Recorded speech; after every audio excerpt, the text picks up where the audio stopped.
Hey everyone, my name is Mel. I am pretty baked, and I'm going to be talking about my top 5 favorite villains from novels of all time. So, wow. So, this video is probably gonna get heated because I hate these characters so much, and some of them I don't hate as much, but okay, we're gonna get into it.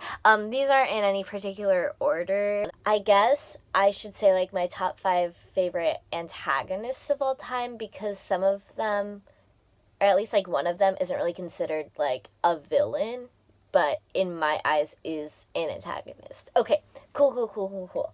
So, the first group of villains on this list are, oh no, are the Dane twins from A Darker Shade of Magic by V.E. Schwab. Y'all, I'ma just already say, there are 3 V.E. Schwab characters on this list, because V.E. Schwab knows how to write villains, and yeah, anyways, but I'm gonna talk about the Dane twins first, because I hate them the most. I can read books about, people who do really shitty stuff, and I'll be oh, fuck that guy. But I've never felt, genuinely, creeped the fuck out. I've never felt, scared, because of, someone was being intimidating in a book. But the Dane twins fucking terrified me. They were so scary and, just off-putting and, uncanny valley, the way that V. Schwab describes them and the way they look and the way they talk, just something about it just freaks me out. And I just, obviously, I'm a Holland stan. Holland is my favorite character of all time from any book ever, and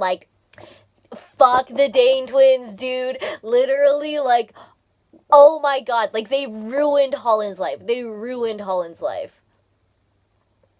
I want to punch them. I want to physically, get into a fight with them and win. Even though I probably wouldn't, because I'm not fucking magical, but whatever. I just want to, punch them. Yeah, I hate the Dane twins so much. Okay, moving on. I'm gonna go with another villain that I just detest, and, I hate so much, and that is the Regent from the Captive Prince trilogy by C.S. Pacat. I don't know how to pronounce her last name because I'm very stupid, but I pulled up King's Rising because King's Rising was my peak Regent hate. He fucking sucked the first book, he hella sucks the second book, but the third book just took the fucking cake. Oh my god, all the stuff we find out, in the third book about the Regent, it literally, I was just so angry. I've never, I talk shit about the Dane twins, and they're awful and terrible and I hate them. But, the Regent takes the fucking cake for just the worst person I have ever had to read about, ever. He's just the worst. And, I love what CS does in this trilogy, because the Regent is never named. He's never given any humanity, and he's kind of a two-dimensional character in that aspect, but that was on purpose. CS didn't want you to feel any kind of humanity for this guy. It's why he's never named. We just know him as the Regent the entire time. And that was really good, because the Regent is he's just the embodiment of all of the fucked up shit that is going on in, the Captive Prince trilogy's, society. He's just the embodiment of all the fucked up shit. And, you don't want to in any way humanize that. He felt like a fucking monster. And that was the intended effect. That's what he was supposed to feel like, because that's how Laurent views him. Oh my god, okay. I just wanted to kill him. I know he's a fictional character and everything, but I legitimately wanted to strangle him. CS really did it to us, folks. CS really did it to us. Okay, cool. Welcome back, you guys. I just had to spill some tea about the Regent real quick, but we're back. Okay, the next villain I want to talk about is Serena Clarke from Vicious. I don't have a copy of Vicious, but I have a copy of Vengeful.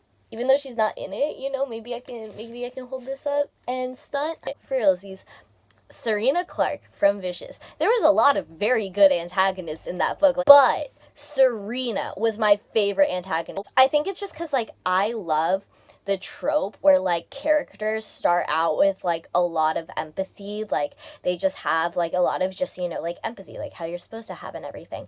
But because of, like, something that happened to them, like, they just kind of lose their grip on, like, society and lose their grip on being able to empathize with others and build actual like relationships and connections with people, because, like, whatever happened to them is, like, blocking them from that. And, like, that's what we saw in Serena, which was, like, such a cool character study to me, because her power is, like, literally no one can say no to her. Like, no one can genuinely oppose her.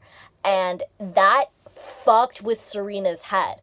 She can never have, like, a connection with someone that is, like, safe and, like, completely real, because whatever she wants, someone's going to do, even if it's not, like, their will and everything. So, like she's completely cut out from society in that way. Like, she will never be able to experience a healthy connection with someone again, like, whether she wants to or not. And, like, we just see that in her character, because at the point of the novel, like, when the novel's set, like, she's been having to deal with this power for, like, years, and, like, her empathy is, like, gone. Like, she doesn't give a fuck about people. It was just, like, so interesting to watch her be, like, to, like Eli and want to have him around still, just because sometimes he tried to, like, fight her control, and, like, she has never experienced that before. So she's like, whoa, like, another human emotion? What? Watching her empathy degrade and kind of, like, comparing where it was to where it is at now that she has this power, like, it was just very interesting. It just snaps. The next character I want to talk about is from my favorite book of all time, Tuck Everlasting. Tuck Everlasting, I don't know if I've mentioned it on this channel before, but Tuck Everlasting is my favorite book of all time. Like, I have reread this book probably, like, 20 times. It has been my favorite book of all time for the past 4 years. Like, I genuinely just, like, this is everything to me. Like, I love it so much. It is, and I feel like it will always be, like, just my definite favorite book of all time. Tuck Everlasting by Natalie Babbitt. Jessie Tuck from Tuck Everlasting. Now, Jessie Tuck may not seem like an antagonist, because, you know, like, when we're reading the book, it's, like, very obviously, like, the man in the yellow suit who's supposed to be the antagonist of the story. But I feel like, in a way, Jessie is also the antagonist of the story, because basically, like, Tuck Everlasting, its whole message, its whole point is to show you that, like, immortality is fucked up. And, like, basically, like, it's the whole point of the story is to convince Winnie Foster that immortality is not something that she wants. Like, she wants to be able to die. Like, she wants to be able to have a normal life.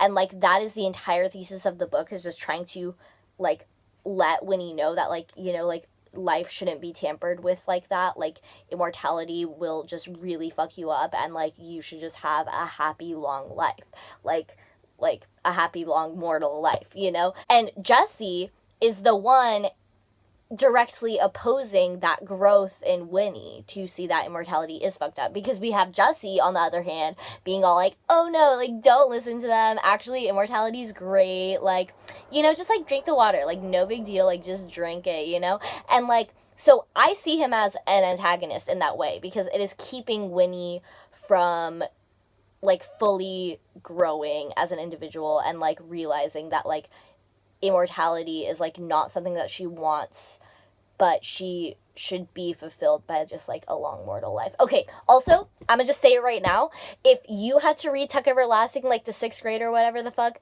because it was, like, mandated and whatever, like, if you were angry at the ending of the book and you thought that Winnie should have actually drank the water, you can get the fuck off this channel. I do not fuck with people who don't fuck with the ending of Tuck Everlasting. Like, I've read so many Goodreads reviews, and it's just people being like, Winnie should have drank the water. Like, bitch, you didn't read the book then, because the whole book was the rest of the Tucks being like, fuck the water. I want to be mortal. Like, they literally all want to kill themselves. That was the point of the novel, is to, like, show that Winnie does not want this. Like, oh my god. Okay, I just get heated about it. If y'all think that Winnie should have drank the water, reread Tuck Everlasting, bitches, because you're wrong. Okay, that's fine.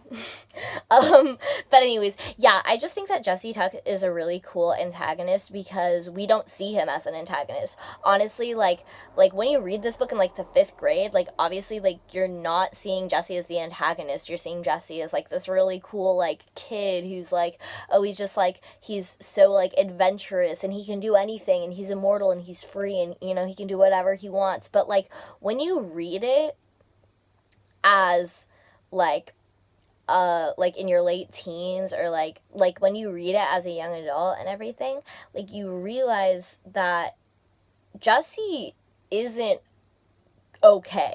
Like Jesse does like super stupid reckless things just to feel that adrenaline, to feel like he's alive again. Like Jesse like just does stupid shit so that he can feel vulnerable and not invincible, because that's the only way he feels alive and everything. And he's like completely fucked up by that, but he's in complete denial that immortality is causing him to lose his grip on his emotions and just basic personality. So he puts on this facade of being like, oh yeah, immortality is a blessing, like I'm having such a great time, when it's like Jesse isn't even a person anymore. Like he just does stupid reckless things because that's the only thing that will make him feel mortal. Like he's just in complete denial, and like you kind of realize that like once you read it a couple times, like you're kind of like, wait, like Jesse's not okay, guys. Like anyways, okay, yeah, that's my Tuck Everlasting rant. I honestly could psychoanalyze that entire book. Like, it just is so interesting. Like, anyways,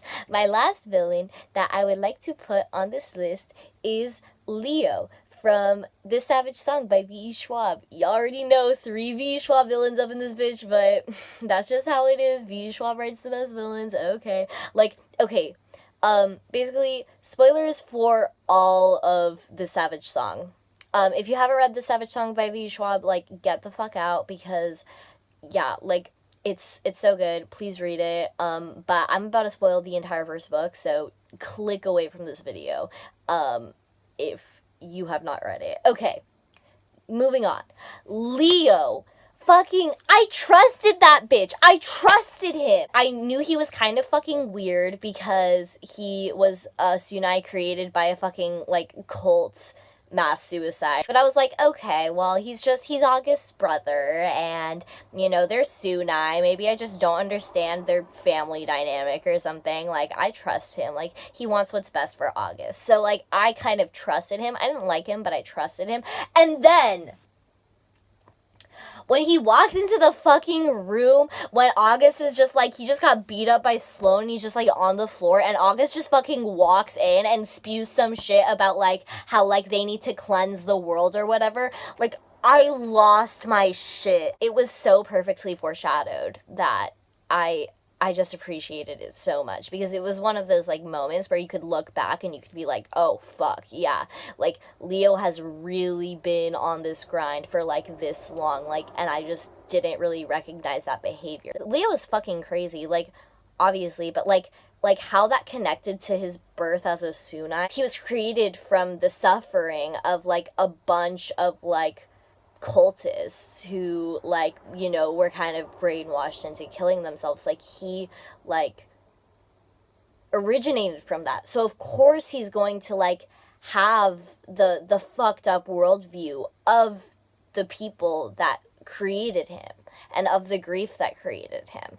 And it's just so interesting, like, because like that so defines like what drives him and everything. He genuinely believes that he's there for like a righteous purpose, and he is going to like save everyone from themselves and like purge like everyone of like all like sinners or whatever. And it's like complete like religious cult like viewpoints. Okay, that was my list. Thanks for watching this, y'all. I went off. I just want to beat up some bitches sometimes, you know? Okay.